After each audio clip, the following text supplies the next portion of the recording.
안녕하세요. 사랑하는 성도 여러분들, 주님의 이름으로 여러분들을 문안합니다. 오늘은 고린도후서 11장 1절부터 6절까지 말씀에 대해 함께 생각해 보도록 하겠습니다.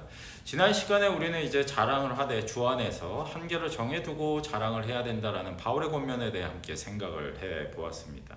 오늘 거기에 이어서 바울은 이제 내가 자랑을 조금 더 하려고 하는데 여기에 대해서 여러분들이 너그럽게 생각해달라 이런 말로 오늘 본문 말씀을 시작을 합니다. 1절 말씀 보면요, 원하건대 너희는 나의 좀 어리석은 것을 용납하라, 청하건대 나를 용납하라. 이게 무슨 말이냐면 어리석은 거를 실제로 용납하라는 게 아니라 이제 내가 조금 어리석게도 내 자랑을 조금 하려고 하는데 여기에 대해서 너그럽게 용납을 해달라, 이런 이야기입니다.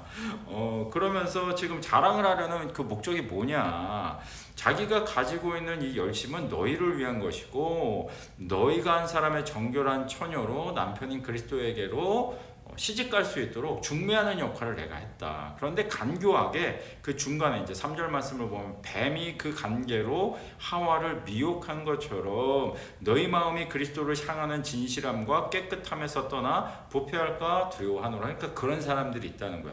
뱀이 하나님과 인간의 관계를 거짓말을 통해 이간질한 것처럼 내가 지금 중매인으로서 고린도 교회 성도들을 신부로서 예수 그리스도와 연합하고 결혼의 관계에 온전히 들어가기 위해 내가 중매자로 수고하고 애쓰는데 이 관계를 중간에서 이렇게 이간질하는 사람들이 있다, 이런 얘기를 하고 있는 거죠.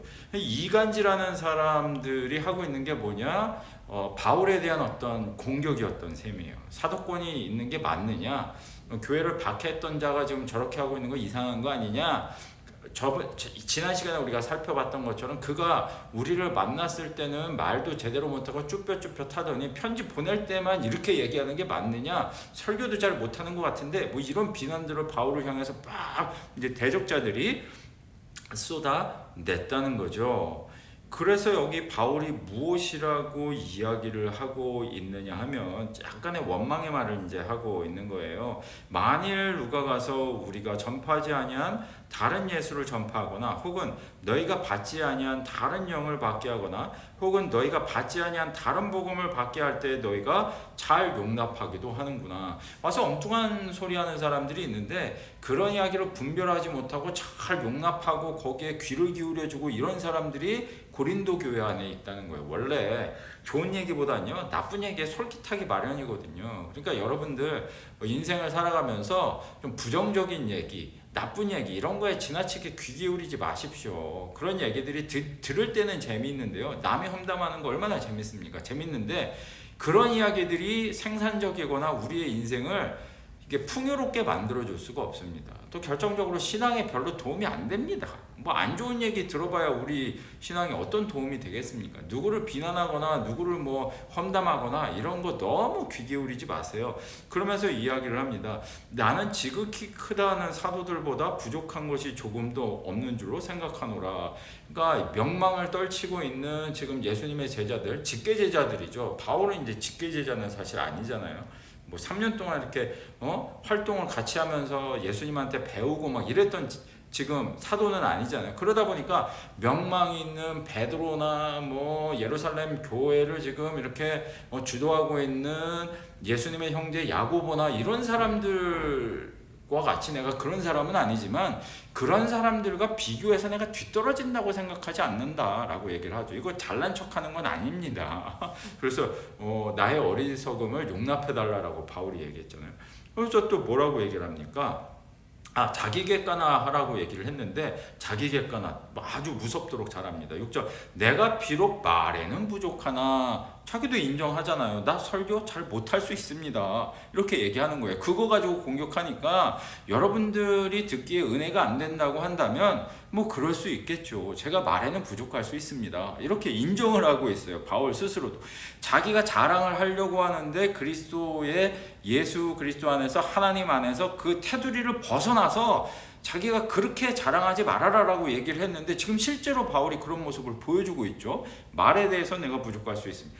그러나 지식에는 그렇지 아니하니 이것을 우리가 모든 사람 가운데서 모든 일로 너희에게 나타내었노라. 되었느니라. 내가 고린도 교회를 설립할 때에 내가 가지고 있는 성경에 관한 지식, 하나님에 관한 지식, 이 풍요로운 지식이 얼마나 대단한 것인지를 내가 이방 사람들과 논쟁을 하기도 하고 유대인들과 논쟁을 하기도 하고 여러 가지 사역들을 통해서 계획을 세우고 사람을 세우고 모든 것들을 권면하고 고린도 교회 질서를 바로잡게 하고 이 모든 것들 가운데 편지를 통하여서 내가 가지고 있는 하나님에 대한 이 지식의 풍요로움, 교회에 대한 지식의 풍요로움이 얼마나 대단한 것인지를 내가 이미 입증했다. 이렇게 바울이 자기 변증을 하고 있는 거예요. 그러니까 설교 못할지라도 사역자가 가져야 될 조건이 꼭 설교 잘하는 게 아니다. 다른 능력을 통해서도 교회를 얼마든지 내가 이롭게 할 수 있고 그것이 내가 교회를 섬기는 방식이다라고 얘기를 하고 있는 겁니다. 그래서 여러분들 그 어떤 목회자에 대한 좋지 않은 이야기들 이런 거 사실은 많이 듣지 않는 게 좋습니다. 여러분들도 뒤에 가서 뭐 그럴 수 있잖아요. 오늘 목사님 설교 별로였어 뭐 이럴 수도 있고, 우리 목사님 성격이 어때 이럴 수도 있고, 우리 목사님이 이건 잘하는데 저건 되게 못해 이런 얘기 할 수 있겠죠. 할 수 있겠는데 그래도 마음속에 품고 그런 거 다른 사람한테 너무 이렇게 얘기하지 마십시오. 왜냐하면요, 은혜가 안 돼요. 말하는 나도 은혜가 안 되고 듣는 그 사람도 은혜가 안 됩니다. 그러니 정 목사님의 설교에 뭐 은혜를 못 받겠고 막 그러면은 본인이 기도를 하실 일이지 비난을 하고, 이 바울도 비난을 받았는데 뭐 제 설교 들으면서 홍 목사님 설교 되게 못하네 이런 얘기하는 거 당연하지 않겠습니까? 뭐 제가 하면 바울보다 잘하겠습니까? 무슨 베드로보다 잘하겠습니까? 예수님보다 잘하겠습니까? 당연히 못하죠. 그분들만큼 제가 어떻게 하겠습니까?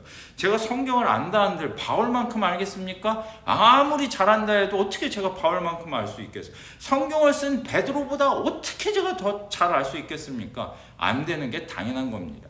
그러니까 그 안 되는 걸 가지고 그분들하고 비교해서 저를 비난하지 마시고, 그런 일에 대해서는 바울이 얘기한 것처럼 용납해 주시고 너그럽게 해 주십시오.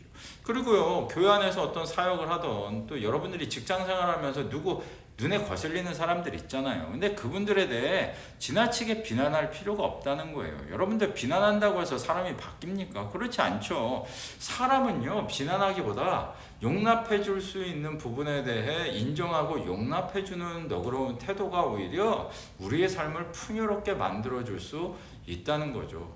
뭐 이렇게 바울처럼 대화를 해보고 어떤 면에 있어서 한계를 정해서 이렇게 얘기를 해보고, 그래도 안 되면 그 사람을 너그럽게 받아들이기 위해 노력을 해보고, 그래도 안 되면 그때는 어떻게 뭐 같은 공동체 안에서 불편하지만 살아가는 방법을 서로 배워야 되겠지만, 그게 아니라 뭐 뒤에서 그냥 너무 만나게 씻기만 하고 이래서야 교회 안에서든 사회생활을 하면서도 그게 어떻게 우리의 삶에 긍정적인 영향을 미치고 도움이 될 수 있겠습니까? 부디 바라기는요, 저는 바울처럼 여러분들 그렇게 사실 수 있었으면 좋겠어요. 할 말은 하되 그래도 노력하고 뭔가 대화를 이렇게 시도를 해보되, 그래도 안 되면 그래도 서로 불편하지만 살아가는 방법을 좀 이렇게 배울 수 있는 지혜가 여러분들 가운데 있었으면 좋겠습니다. 진리에 대해서는 타협할 수 없겠죠. 교회의 체제를 무너뜨리는 거에 대해서는 타협할 수 없겠죠. 근데 그런 진리의 문제가 아니고 삶에 대한 태도, 삶을 바라보는 태도의 문제라고 할 때는 우리는 서로에게 조금 더 너그러워질 필요가 있다는 거예요. 너그러워지고 용납해주고 대화를 한번 해보고 그럴 필요가 있다는 거죠.